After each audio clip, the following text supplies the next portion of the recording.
0900 hours, February 19th, 1945, Red Beach 1, Iwo Jima. Company A of the 28th Marines isn't just pinned down. They are trapped in a mathematical equation of death. The Japanese defensive plan relies on grazing fire, interlocking lanes of Type 92 heavy machine gun rounds fixed at exactly knee height. It is a geometry designed to stall an army, and it is working. Standard U.S. doctrine says to wait for armor support, but the M4 Shermans are throwing their tracks in the loose, black volcanic ash. Naval gunfire cannot penetrate the reinforced concrete pillboxes buried 30 feet deep. The advance has stopped cold. By all conventional logic, the Marines are dead men walking. But then, Corporal Tony Stein stands up. He is holding a weapon that shouldn't exist on an infantry battlefield. It looks like a Frankenstein monster of mismatched parts.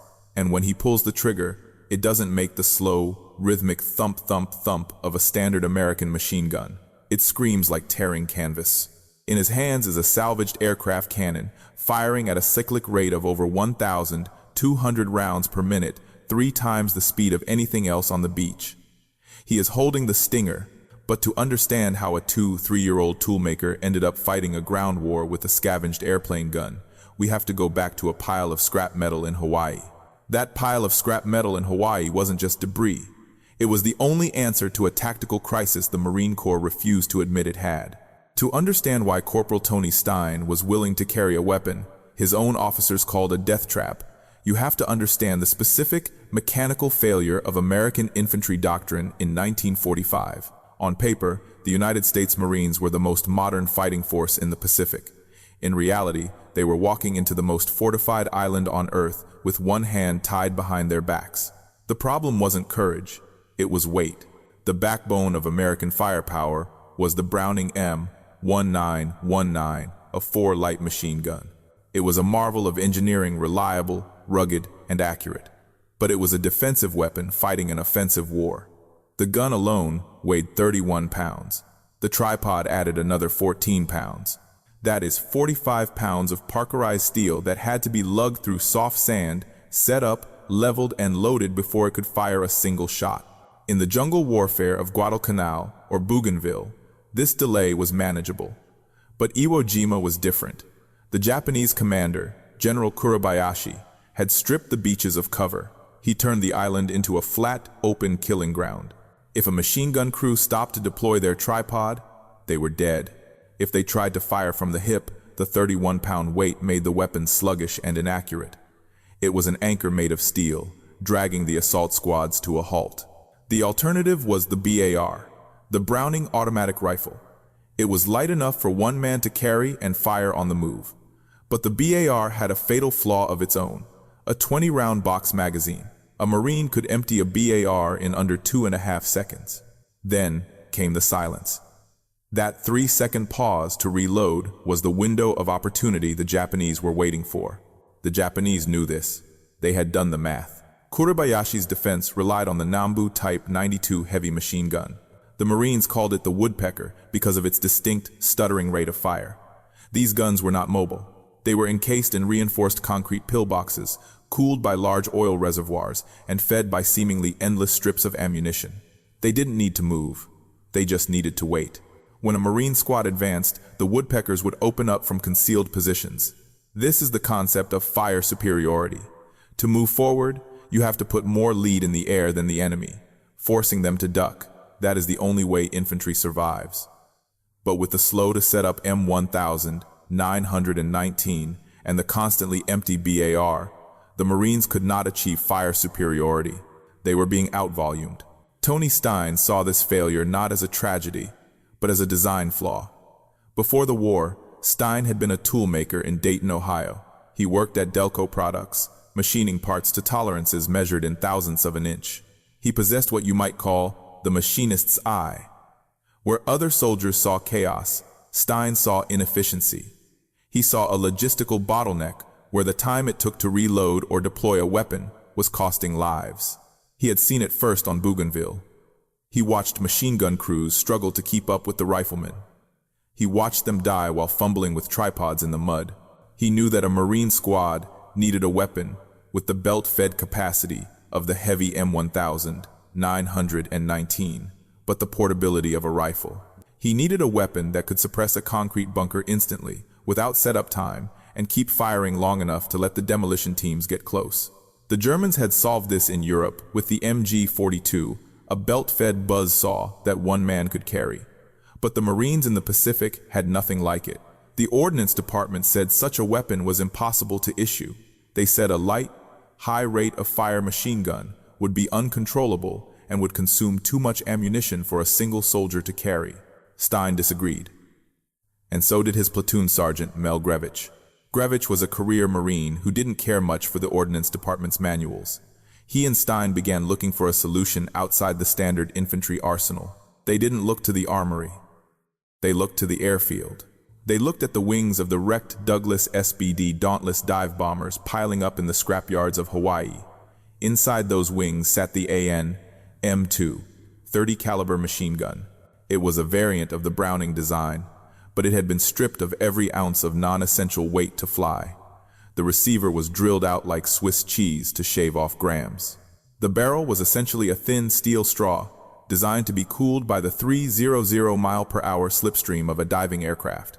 Crucially, the AN M2 had a cyclic rate of fire of over 1,200 rounds per minute. It was designed to put a dense cloud of lead into a passing zero in the split second of an aerial dogfight. Stein and Grevich looked at this delicate, hyper-fast aviation weapon and asked a question that would have sounded insane to a sane engineer. What happens if we rip this out of a plane, weld a handle on it, and carry it into the mud? The experts said it wouldn't work. They said without the freezing air of high altitude, the barrel would melt. They said the recoil of 1,200 rounds per minute would break a man's collarbone. They said the mechanism was fired by a 24-volt electric solenoid, impossible to operate without a heavy aircraft battery. Stein didn't listen to the experts. He walked into the machine shop, picked up a piece of scrap metal, and started cutting. He started cutting with the precision of a man who knew that a thousandth of an inch was the difference between a functioning machine and a jammed hunk of steel. In a dim maintenance shed at Camp Tarawa, surrounded by the humid Hawaiian night, Corporal Tony Stein wasn't building a weapon for the Marine Corps manual. He was building a solution. Sergeant Mel Grevich had provided the raw materials. He had scrounged 6 AN-M2 machine guns from the base salvage yard. To the supply officers, these were write-offs, twisted metal ripped from the wings of crashed SBD Dauntless dive bombers and F-4F Wildcats. They were covered in hydraulic fluid and salt spray, useless for flight. But to Grevich and Stein, they were diamonds in the rough. Stein stripped the first gun down to its receiver. Immediately, the difference between this aerial predator and the ground-slogging M1919 was obvious. The infantry M1919 was a solid block of steel, built to absorb the abuse of being dropped in mud. The AN M2, however, was a skeleton. The receiver plate had been drilled out with large circular lightning holes. The internal components were shaved down to the absolute minimum mass. It was delicate, high-strung, and terrifyingly fast. But an aircraft gun is an ergonomic nightmare for a human being. It has no stock, just a set of spade grips at the rear for a pilot or rear gunner to mash with his thumbs. It has no sights, because the pilot aims the entire plane. It has no bipod, because it's bolted to a wing spar. Stein looked at the alien geometry of the aircraft gun, and then he looked at the standard infantry rifle, the M1 Garand. The Garand was the arm of the rifleman, wooden, comfortable, designed for the human shoulder. Stein decided to force these two incompatibles to mate.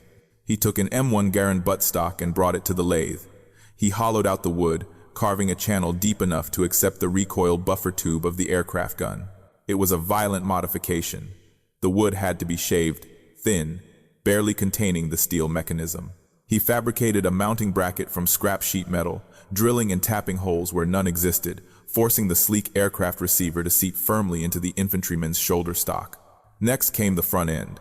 A machine gun, firing at 1,200 rounds per minute, creates a torque that can twist a man's wrist off. It needed stability. Stein cannibalized a Browning automatic rifle, BAR, stealing its folding bipod. He welded a custom collar onto the AN M2's perforated barrel jacket and clamped the bipod in place. Finally, he added the eyes. He took the rear aperture sight from a BAR and the front blade sight from another salvage pile, welding them onto the top of the receiver. The result was hideous to a purist. It was a scarred, welded, mismatched beast of wood and aluminum. It looked like something built in a post-apocalyptic garage. They called it the Stinger. But when Stein placed the finished weapon on the workbench, the numbers were undeniable. The standard M1919 weighed 31 pounds empty. The Stinger weighed 25. That 6-pound difference meant Stein could sprint. It meant he could shoulder fire the weapon while standing. But the real revolution was the rate of fire. The standard M1919 chugged along at 400 to 500 rounds per minute. Rat-tat-tat-tat. A slow, rhythmic suppression. The Stinger, retaining its aerial recoil spring and lightened bolt, cycled at roughly 1,350 rounds per minute. At that speed, the human ear stops hearing individual shots. The sound compresses into a single, terrifying rip, like a giant sheet of canvas being torn in half by a god. BRRRRT. Grevich and Stein built 6 of them, 1 for Stein, 1 for Grevich, and 4 for other trusted Marines in the platoon. They were creating a skunkworks squad, a unit armed with non-standard firepower that technically didn't exist. They spent their nights fine-tuning the feed mechanisms, polishing the feed ramps to ensure the fabric belts would glide through at dizzying speeds. They were preparing for an operation the brass was calling detachment. The map showed a pork-chop-shaped island dominated by a dormant volcano. The intelligence briefings were grim. They were going to Iwo Jima. And as Stein lubricated the slide of his new creation, he knew that the Toolmaker from Dayton had just built the deadliest handheld weapon in the Pacific theater. But he also knew that engineering is always a trade-off. You don't get that kind of power without paying a price. And the price for the Stinger was about to be demanded by the laws of physics. The laws of physics, however, are not easily bribed with enthusiasm. The moment Stein and Grevich tried to turn a fighter plane's weapon into a shoulder-fired gun, they ran headfirst into a wall of thermodynamic and electrical reality. The first hurdle was the trigger. In the wing of a dauntless dive bomber, the pilot doesn't pull a mechanical lever to fire the guns. He presses a button on his flight stick. That button sends an electrical signal to a 24-volt solenoid bolted to the gun's receiver. The solenoid is an electromagnet that snaps the sear release, firing the weapon. But on the ground, electricity is heavy. In 1945, a battery capable of powering that solenoid was a lead-acid brick weighing nearly as much as the gun itself. Carrying a car battery into combat was a non-starter. This is where the myth of the Stinger often gets it wrong. Stories claim Stein wired up a solenoid trigger. He didn't. That would have been suicide by weight. Instead, Stein and Grevich performed a mechanical bypass. They tore out the electrical guts. Grevich fabricated a manual trigger bar, a crude, distinct butterfly paddle trigger, similar to the spade grips, but linked physically to the sear. They replaced the elegance of aviation electronics with the brute force of a steel linkage. When Stein squeezed the paddle, he was manually tripping a mechanism designed to be fired by lightning. But the trigger was the easy part. The real killer was the heat. Machine guns work by containing an explosion.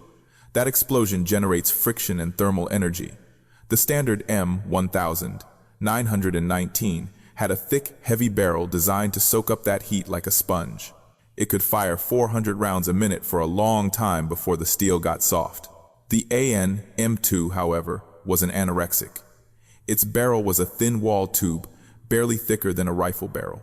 It was designed this way because, in its natural habitat, it lived in a 250-knot hurricane. At 15,000 feet, the freezing slipstream of air rushing over the wings acted as the world's most efficient cooling system. The pilot could hold the trigger down because the wind stripped the heat away instantly. On the black sands of Iwo Jima, the wind speed was 0. Without that slipstream, the Stinger was a thermal time bomb, firing at 1,200 rounds per minute, 20 rounds every second. The thin barrel would go from cold steel to cherry-red incandescence in moments. The metal would expand. The rifling would soften. If the chamber got too hot, a round could ignite spontaneously from the heat of the steel before the bolt was locked, causing the weapon to detonate in the operator's face. The smart men of the 5th Marine Division took one look at the Stinger and called it a death trap. A lieutenant from the ordnance section reportedly told Grevich that the gun was unsound. He argued that the rate of fire was too high for an infantryman to control. The recoil impulse of 20 rounds per second would drive the muzzle into the sky. The barrel would warp after 2 belts. The ammo consumption would leave the squad defenseless in minutes. To the establishment, the Stinger was a logistical parasite. It didn't use standard BAR magazines. It ate 100-round belts of 30-06 ammunition that had to be scavenged or relinked by hand. It required special care, special parts, and a user who understood the precise thermal limits of the metal. It was a Ferrari engine in a war that demanded tractors. But Stein didn't care about the logistics of a long war. He cared about the first 5 seconds of the assault. He knew the math of the pillbox. When the ramp of the landing craft dropped, he would be facing a Japanese heavy machine gun, firing from a hardened aperture. He didn't need a gun that could fire all day. He needed a gun that could deliver absolute, overwhelming violence for 6 seconds. He needed to put so much lead into that aperture that the Japanese gunner physically couldn't operate his weapon. The skeptic saw a gun that would overheat. Stein saw a gun that would win the only exchange that mattered. He ignored the officers. He packed the Stinger into a canvas case. He loaded his pack with loose belts of ammunition. And as the landing craft churned toward the sulfur-smelling beach of Iwo Jima, the toolmaker checked the weld on his bipod one last time. The theory was over. The combat test was about to begin. The combat test began at 0905, just 5 minutes after H hour, and the result was immediate, violent, and deafening. As the ramp dropped and Company A surged into the loose black ash of Iwo Jima, the Japanese defense grid activated. Hidden pillboxes opened up with grazing fire, cutting down Marines before they could find cover. The advance stalled instantly. Men were pinned behind shallow ridges of sand, unable to move, unable to shoot back effectively. Stein didn't take cover. He stood up. He located a reinforced concrete pillbox 70 yards to his left, a position that had just killed 2 men from his platoon. He raised the Stinger to his shoulder. He didn't fire a burst. He leaned into the weapon and held the butterfly trigger down. The sound that erupted from the Stinger was unlike anything the battlefield had ever heard. The slow, staccato thump-thump-thump of the M1919s and BARs was drowned out by a continuous high-pitched roar. It sounded like a chainsaw cutting through sheet metal. At 1,350 rounds per minute, the Stinger didn't just shoot bullets. It projected a solid cone of lead. In ballistics, this is called the beaten zone. For a standard machine gun, the beaten zone is a loose oval of impact. For the Stinger, it was a laser beam of disintegration. The 100 rounds left the barrel in under 5 seconds. They hit the sandbags of the pillbox with such frequency that the bags didn't just tear, they evaporated. The sheer volume of fire punched through the firing slit, ricocheting inside the concrete bunker, turning the interior into a blender of spalling concrete and .30 caliber copper. The Japanese gun went silent instantly. But then, so did the Stinger. This was the weapon's fatal flaw, manifesting in real time. The hunger. Stein stood there, smoke pouring from the perforated barrel jacket, holding a useless 25-pound club. He had fired a belt that would have lasted a barman 3 minutes in just 5 seconds. He looked back toward the beach. The ammunition dump was near the waterline, 150 yards away across open, flat terrain that was being churned by mortar fire. Stein didn't hesitate. He dropped the empty belt and started running. This is where the legend of the barefoot corporal begins. But it wasn't an act of wild madness. It was a calculation of friction coefficients. The sand on Iwo Jima isn't sand. It is volcanic ash, small, coarse pellets called lapilli. It acts like a fluid. When a man tries to run in standard issue leather combat boots, the rigid soles slide over the pellets like they are ball bearings. Stein found himself slipping, his energy wasted on lost traction. Every second he spent slipping was a second he was a target for a Japanese sniper. He looked at his boots. They were heavy, rigid, and slick. He looked at his feet. Human skin is soft, pliable, and capable of gripping irregular surfaces.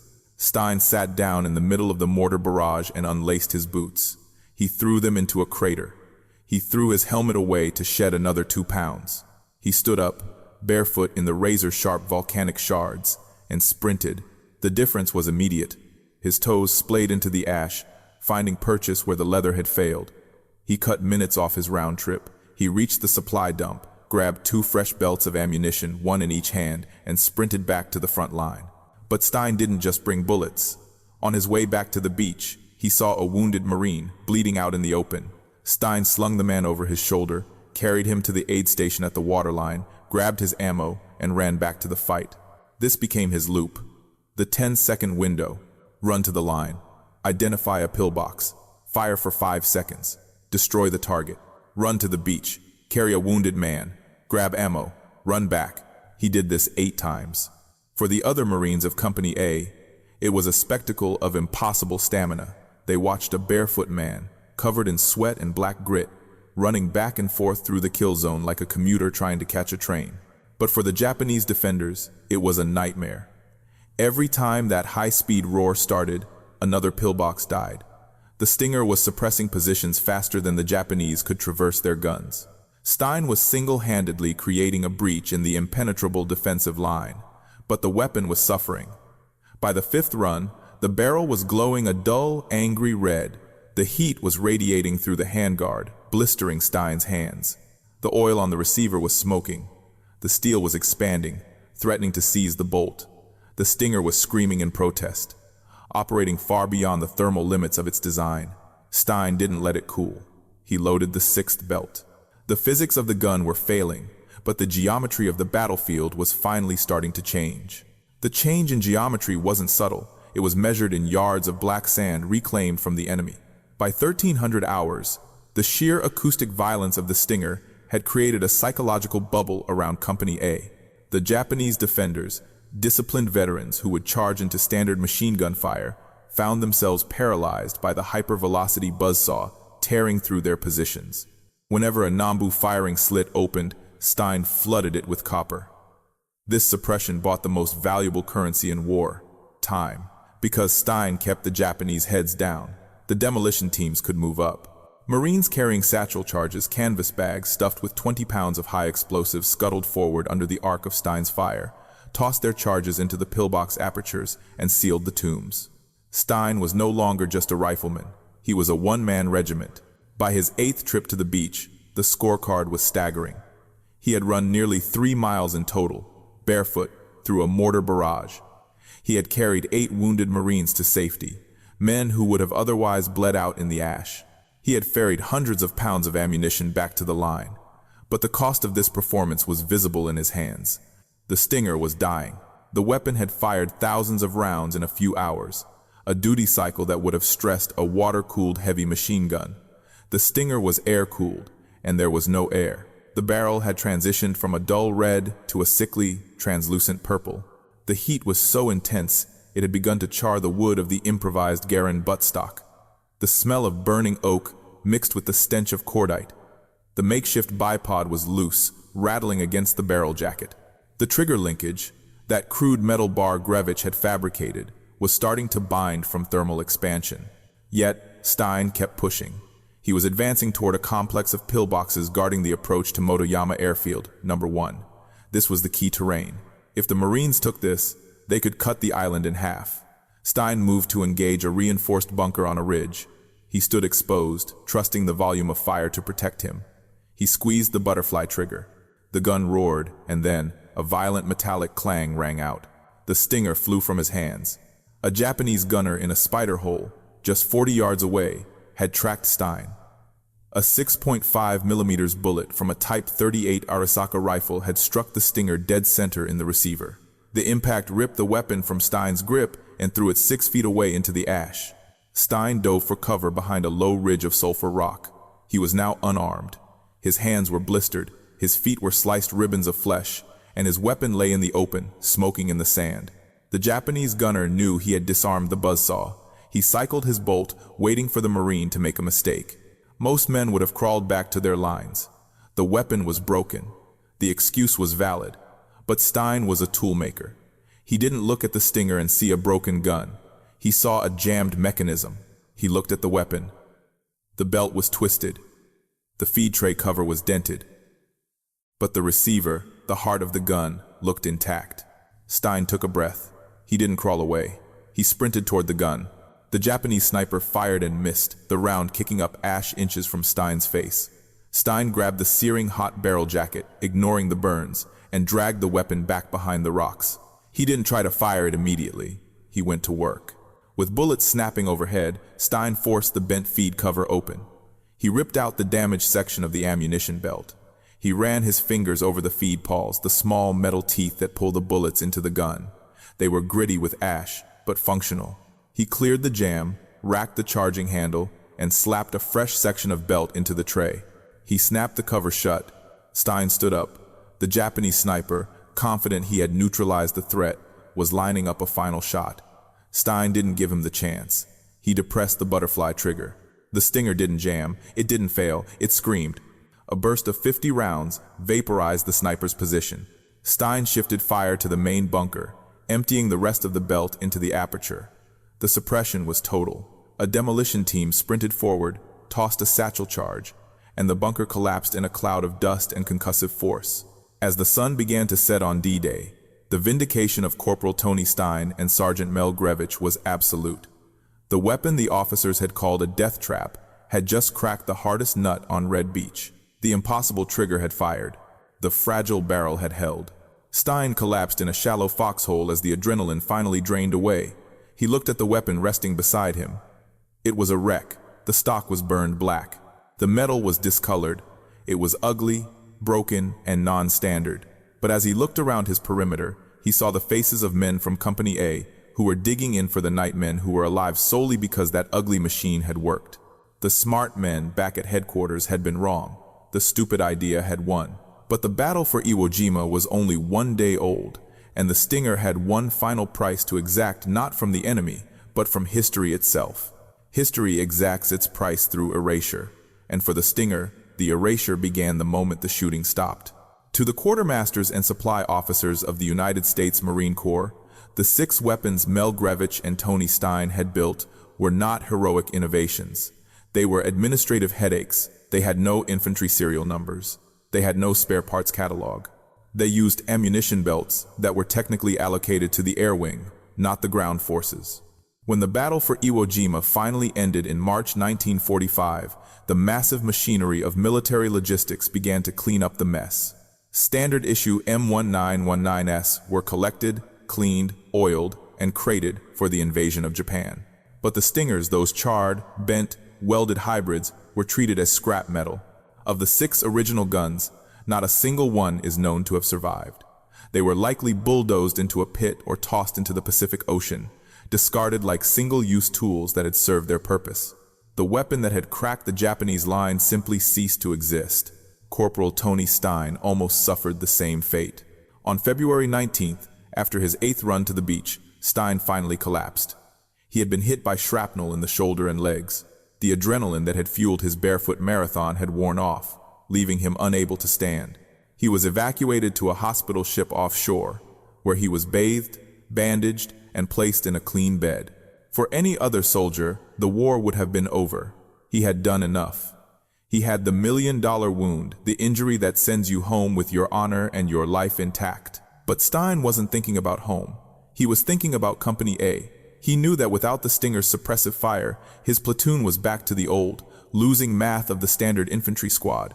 He knew men were dying on Hill 362A because they couldn't keep the Japanese heads down.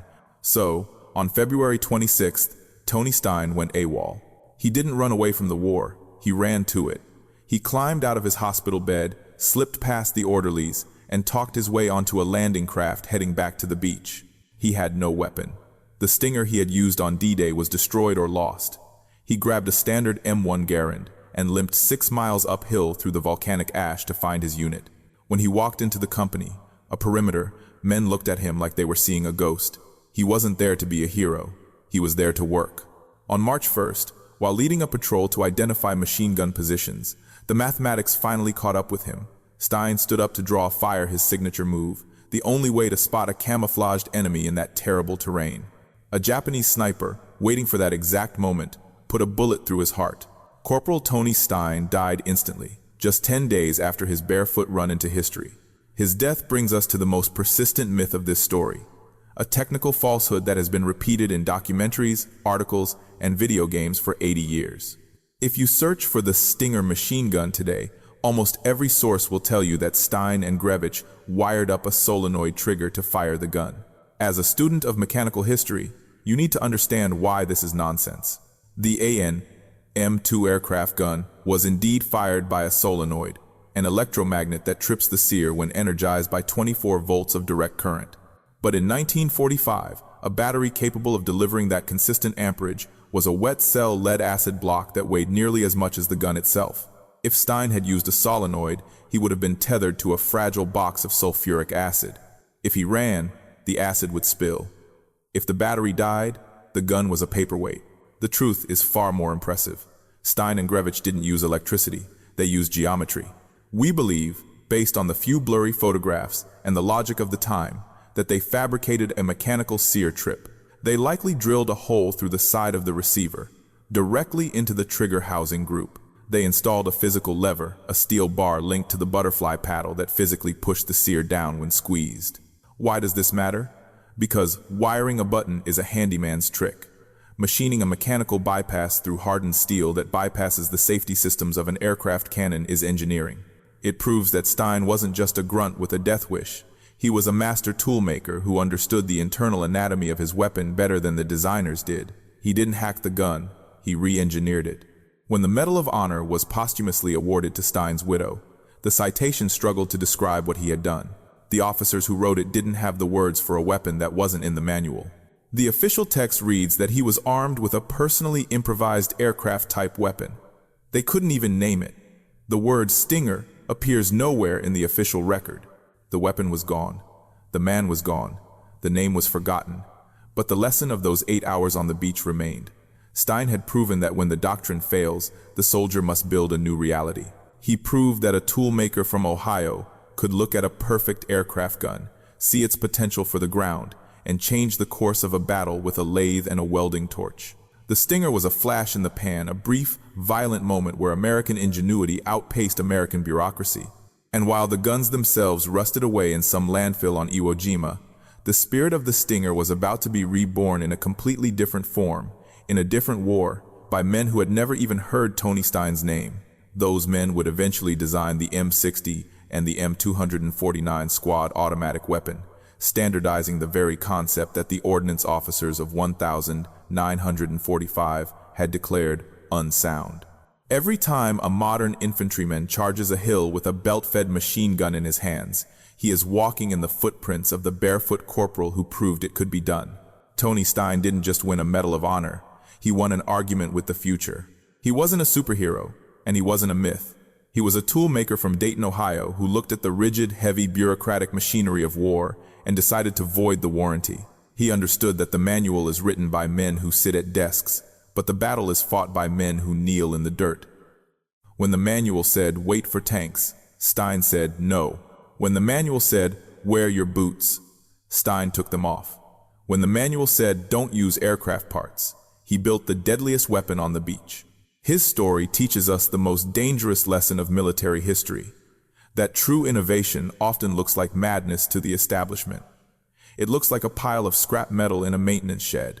It looks like a soldier running barefoot into mortar fire. But in the end, it is the only thing that breaks the stalemate. The Stinger was a rebellion against the idea that we have to accept the tools we are given.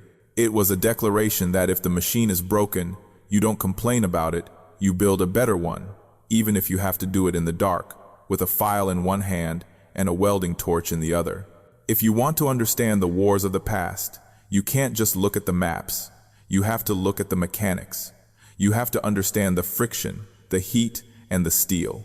We are dedicated to unearthing these forgotten blueprints of history, the stories of the engineers, the fixers, and the rebels who solved the impossible problems. If you believe that history is defined by the details, do not just watch, join us. Click that subscribe button right now. Like this video to help the algorithm find more people who value the truth over the myth. Check the description for the technical schematics of the Stinger trigger mechanism we discussed today. Tony Stein brought the air war down to the ground to save his platoon. But miles above the Pacific, another group of outcasts was taking the war in a different direction. They were a squadron of misfits, drunks, and disciplinary cases flying the bent-wing Corsair. They were led by a major who, like Stein, didn't care much for the rules. But instead of building a gun, Pappy Boyington and the Black Sheep were about to rewrite the laws of aerial combat by turning their chaotic lack of discipline into a tactical weapon. We'll deconstruct the mechanics of the Black Sheep Squadron in the next video.